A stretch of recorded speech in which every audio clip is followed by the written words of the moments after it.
الحمد لله الذي أنزل الفرقان على عبده ليكون للعالمين نذيرا، والصلاة والسلام على محمد اختره من شجرة الأنبياء ومشكاة الضياء وزهابة العليا وسرة البطحاء وينابيع الحكمة ومصابيح الظلمة، وعلى آله السفين الذين أذهب الله عنهم الرجس أهل البيت ويطهرهم تطهيرا.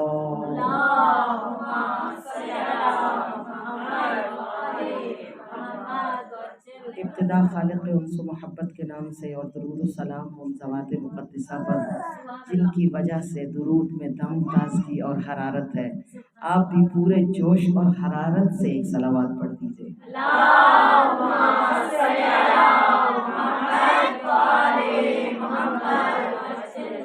آج کی اس درسی مجلس میں انشاءاللہ کل آنے والے جشن نوروز کے حوالے سے کچھ عرائض، اور اس کے بعد آپ جس ماہ کا مہمان بننے والے ہیں، جہاں خدا آپ کے لیے دسترخوان بچھانے والا ہے، یعنی ماہ رمضان کے استقبال کے لیے کچھ اس اہتمامات کا تذکرہ ہوگا. آپ بلند آواز میں صلوات پڑھ دیجئے. اللهم صل على محمد وآل محمد وسلم. کل جشن نوروز ہے اور نوروز کے حوالے سے متعدد سوالات کیے جاتے ہیں، ہم سے پوچھے جاتے ہیں، تو میں چاہ رہی تھی کہ آپ کو کچھ عرائض پیش کر دوں. جشن نوروز ہے کیا؟ بسم اللہ. نہ یہ کسی امام کی ولادت ہے، نہ کوئی خاص اس طرح سے کوئی اس طرح کا سلسلہ ہے کہ جسے نوروز کہا جائے. نوروز فارسی کا لفظ ہے، جس کا مطلب ہے نیا دن.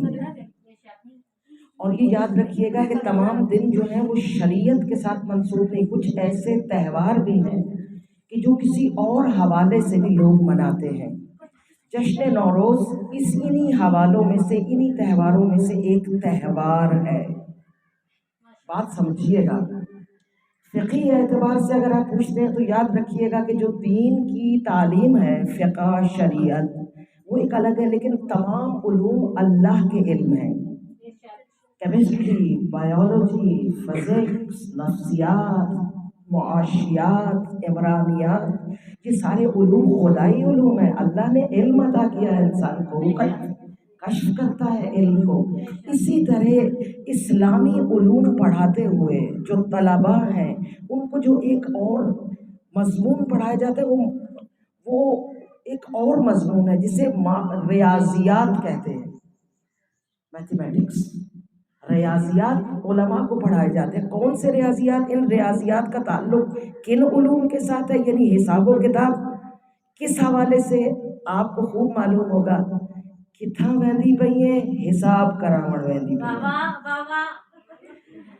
یہ حساب و کتاب، اس کے لیے ریاضیات میں جو علوم علماء کو پڑھائے جاتے ہیں اس میں علم جعفر ہے، جو امام جعفر صادق کا دیا ہوا علم ہے.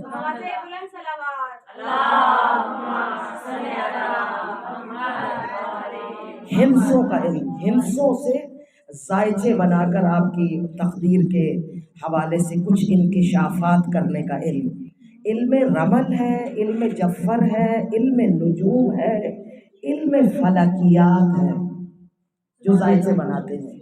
یہ تمام علوم حساب کتاب سے تعلق رکھتے ہیں، یعنی ستاروں کا حساب کتاب کہ کون سا ستارہ کتنے سالوں کے بعد کس وقت کس مقام پر ہوگا. اکثر آپ کو مجالس میں ذاکرین بتاتے ہیں کہ وہ جو مرحب تھا جس کے پہلو میں نجومی کھڑے تھے، کیونکہ علم نجوم بھی اپنی طاقت رکھتا ہے. آپ نے اکثر سنا ہوگا کہ غیر مسلم ایک انگریز ڈاکٹر ہے، پی ایچ ڈی ڈاکٹر ہے نفسیات کا، جو روحوں کو طلب کرنے کا علم رکھتا ہے. اب یہ کہیں کہ یہ شیعہ نہیں تھا تو روحوں کو کیسے بلا لیا؟ وہ اپنا جو اللہ نے علوم کے خزانے رکھے ہیں، کچھ علم ایسے ہیں جو نظر میں نہیں آتے. اسی طرح یہ حساب و کتاب، یہ نجوم، یہ ستاروں کا علم جو خدا نے ستاروں کے خاص رمز رکھے ہیں، ان کو سمجھنے والا اگر شیعہ مسلمان نہیں بھی ہے اور اگر علوم یہ جانتا ہے کہ یہ انگریز ماہر فلکیات گزرے ہیں جو آپ کو پیشن گوئیاں کرتے ہیں. آپ نے ٹیلی ویژن پر اکثر سنا ہوگا، انگریزی ٹیلی ویژن پر وہ بتا رہے ہوں گے کہ اگلے سال یہ ہونے والا ہے، اگلے سال وہ. اکثر اس میں سے اکثر و بیشتر چیزیں پوری بھی ہوتی ہیں اور ہم یہ ڈر جاتے ہیں کہ کیا یہ مسلمانوں سے علاوہ بھی کوئی اور دین ہے کہ جس میں آگے کی باتیں نہیں. خدا نے انسانوں کے لیے علوم کے دروازے کھولے ہیں.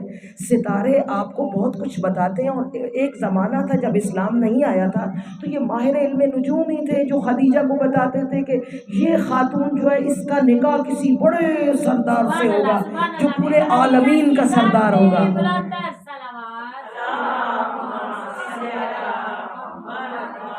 اور حضرت ابو طالب نے رسول خدا کو اس لیے اپنے تجارتی سفر میں لانا بند کر دیا کہ راستے میں نجومیوں نے بتایا کہ یہ جو ساتھ لے کر جس مہر درخشاں کو، جس سلسبیل یاسین و طہا کو، جس حسن مجسم کو لے کے چلے ہیں، یہ کوئی خاص عام بچہ نہیں ہے. یہ وہ بچہ ہے جس میں ہم اللہ کے نور کی تجلیوں کو دیکھ رہے ہیں.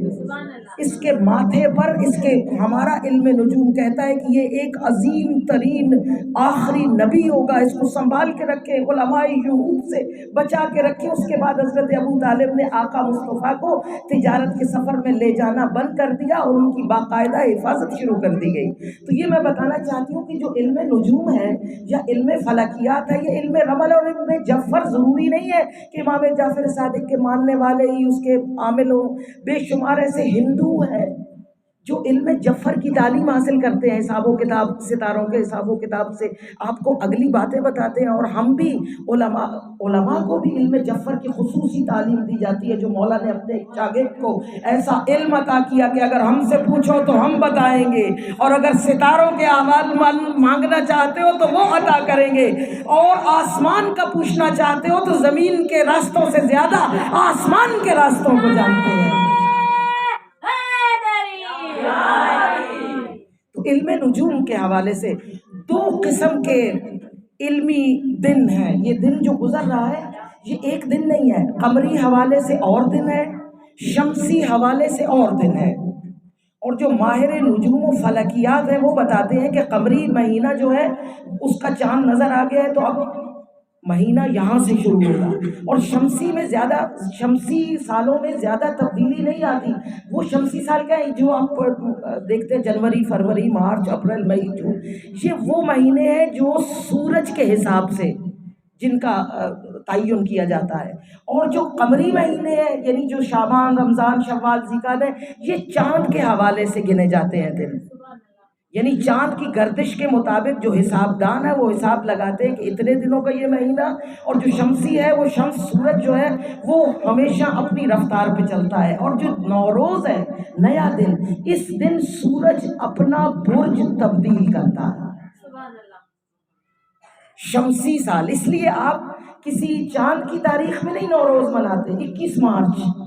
کبھی آپ یہ نہیں کہتے کہ فلانا چاند کی یہ تاریخ کو نوروز ہوگا، نہیں، آپ کہتے ہیں 21 مارچ کو ہوگا. کیونکہ یہ شمسی جو تعداد اور جو حساب کتاب ہے اس میں جب سورج اپنا پورے سال کا چکر مکمل کر کے تجدید کرتا ہے نئے برج کی، کیا کہنا اس دبکتے سورج کا جس نے بجھی ہوئی مٹی کو روشن کر رکھا ہے. دنیا کو جاننے والے جانتے ہیں کہ مٹی کا بجھا ہوا پیالہ ہے دنیا، جس کو روشن رکھتا ہے سورج.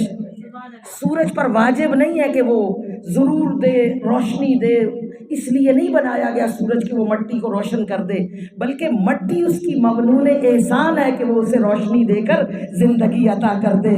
یہی حال اہل بیت اور خدا کا ہے. ہمارا احسان نہیں ہے کہ ہم انہیں مانیں، ان کا احسان ہے کہ وہ اپنے نور سے ہمارے سینوں کو شرح صدر عطا کر دے. تو یہ شمسی جو حساب کتاب ہے اس میں برج میں داخل ہوتا ہے نیا دن، نوروز. اور وقت تحویل آپ کو بتایا جائے، یہ وقت تحویل ہے. ہم جب چھوٹے ہوتے تو ایک فکشن سا تھا، ایک بڑا ایک مزے کا ایک ایونٹ تھا کہ این اس وقت تم نے زور زور سے دعا شروع کرنی ہے، تحویل کے وقت جو دعا مانگی وہ قبول ہوگی. اور اس کے لیے ہم کس طرح بیٹھ کر گلابوں کو پانی میں ڈال کے 2 گھنٹے بیٹھ کے دیکھتے تھے، ادھر گلاب ہلا، ادھر ہم نے زور و شور سے اپنی دعائیں اللہ کے حضور بھیجنا شروع کر دی۔ یاد رکھیے گا، دعا کے مخصوص اوقات ہیں جن میں دعا بہت زیادہ قبول ہوتی ہے۔ اہل بیت نے بتایا صبح صادق کے وقت، مغرب کے وقت، شب جمعہ کی صبح آپ کو بتایا جاتا ہے اس وقت پڑھو۔ یہ ابھی محترمہ فرما رہی تھی، پوچھ رہی تھی کہ دعا زیارت عاشورہ کو کس وقت پڑھا جائے، اور زیارت توسل کے بارے میں پوچھ دعائے توسل کے بارے میں، تو ان کے اس لیے اوقات معین کیے جاتے ہیں کہ جو حساب کتاب کے ماہر، علم جفر کے ماہر اور اہل علوم ہیں وہ بتاتے ہیں کہ یہ وقت ایسا ہے کہ جس وقت خدا آپ کی دعا کو زیادہ سنتا ہے۔ کچھ اوقات متبرک ہوتے ہیں۔ نوروز کا وہ مقام جب سورج اپنا پہلو بدل کر اپنی روشنی میں اترا کر دھیرے سے ایک نئے برج کی طرف چلتا ہے، تو خدا کہتا ہے اے انسان، سورج اپنے نئے سفر کا آغاز کر، اب تو بتا تو اپنا سال کیسے گزارنا چاہتا ہے۔ اس لیے اس وقت دعا قبول ہوتی ہے۔ خاص طور پہ کہا جاتا ہے تحویل کا وقت دعا کی قبولیت کا وقت ہے۔ اب اس وقت جو معصومین نے دعا بتائی ہے، اور یہ اکثر شرعی حوالے سے پوچھا، شرعی نہیں ہے، سمجھ میں آئی، یہ شمسی تہوار ہے۔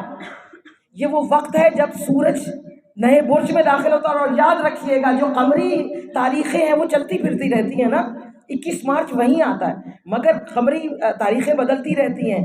قمری تاریخوں میں غدیر کا اعلان مولائیت بھی اسی دن ہوا۔ یوم مبعث مصطفیٰ یعنی رسالت کی، نبوت کی، رسالت کے اعلان کا اعلان بھی اسی دن ہوا۔ عجیب ہے، اسی دن ہوا، یعنی بہت ساری چیزیں ہیں جو اس دن کے حوالے سے مناسبت رکھتی ہیں۔ اللہ نے جب انسان کو ولایت کا پہلا دن عطا کیا، من کنت مولا فہذا علی مولا، تو وہ دن بھی عین تحویل کا وہ وقت تھا جب ایک سورج آسمان پر اپنے برج، نئے برج میں قدم رکھ رہا تھا، ادھر رسول کا سورج علی مرتضی شیر خدا یعصوب الدین نقطۂ بائے بسم اللہ سر پہ ولایت کا حسین صحرا سجائے ولایت کا سورج طلوع ہو رہا تھا۔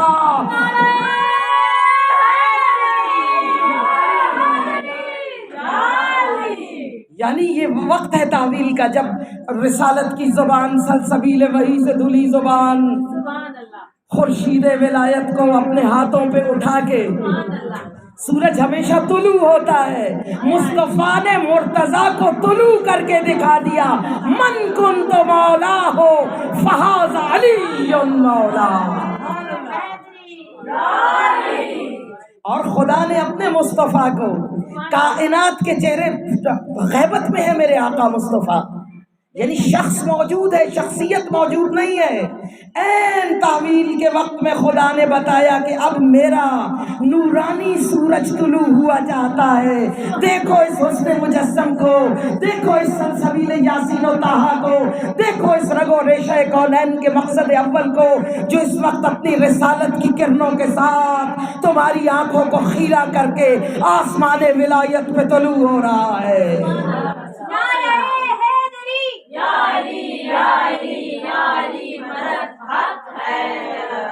اب یہاں جو پانی کے اندر آپ گلاب رکھ کر انتظار کرتی ہیں کہ کب گلاب ہلیں گے تو تحویل کا وقت ہوگا، اور جو ماہر ریاضیات ہیں علماء وہ بتاتے ہیں کہ اس وقت کون سا وقت ہوگا جب برج تبدیل ہوگا۔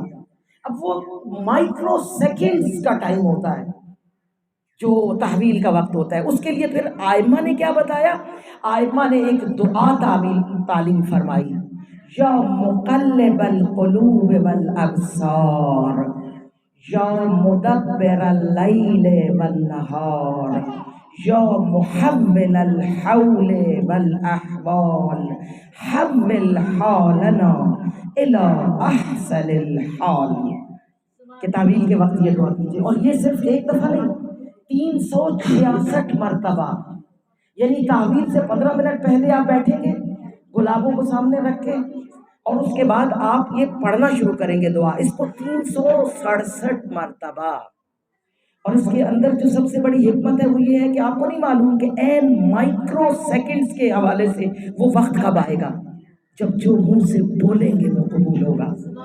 تو مولا کہتے ہیں کہ اپنے پورے سال کے لیے، پورے سال میں 360 دن ہوتے ہیں، زیادہ سے زیادہ 367 بنتے ہیں، تو پورے سال کے ہر دن کے لیے یہ دعا ایک ایک پڑھ لو، اور عین اس وقت جب تحویل ہو رہی ہو تو تمہاری زبان چونکہ چل رہی ہے تو دعا تمہاری قبول ہو جائے گی۔ اس کا مطلب یہ، اے دلوں کو بدل دینے والے، اے دنوں اور راتوں کو چلانے والے، تو میرے اس حال کو جس میں ہوں اس سے بہترین، احسن الحال، بہترین حال میں لے جا۔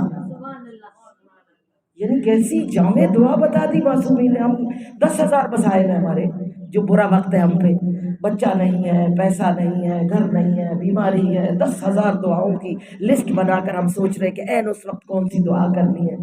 لیکن معصومین نے کہا تم یہ کہو کہ ہمارے جو اس حال میں ہے، جو برا حال ہے اس کو اچھے حال میں بدل دے، یعنی اگر بیمار ہے تو شفا دے دے، اگر پیسے نہیں ہیں تو پیسہ عطا کر دے، اگر اولاد نہیں ہے تو اولاد دے دے، اگر ہم پریشان حال ہیں تو ہمیں ہماری مشکلوں کی کشائش فرما۔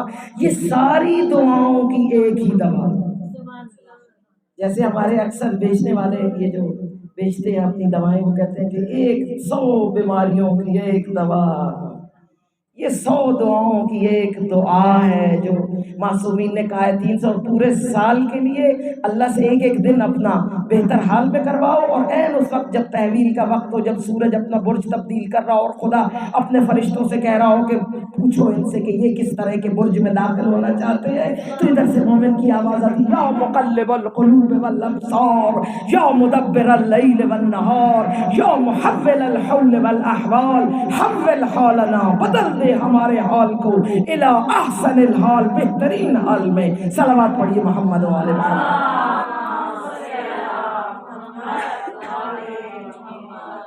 اس کے اعمال میں غسل ہے، روزہ ہے، کیونکہ روزے کے ساتھ آپ زیادہ پاکیزہ، آپ کی زبان زیادہ پاکیزہ ہو جاتی ہے۔ اس کے علاوہ 4 رکعت نماز ہے، اور جتنے اعمال ہیں وہ میں انشاءاللہ واٹس ایپ گروپ جو آپ کے مدرسے کا ہے اس پر آپ کو اعمال نوروز رات کو بھیج دوں گی۔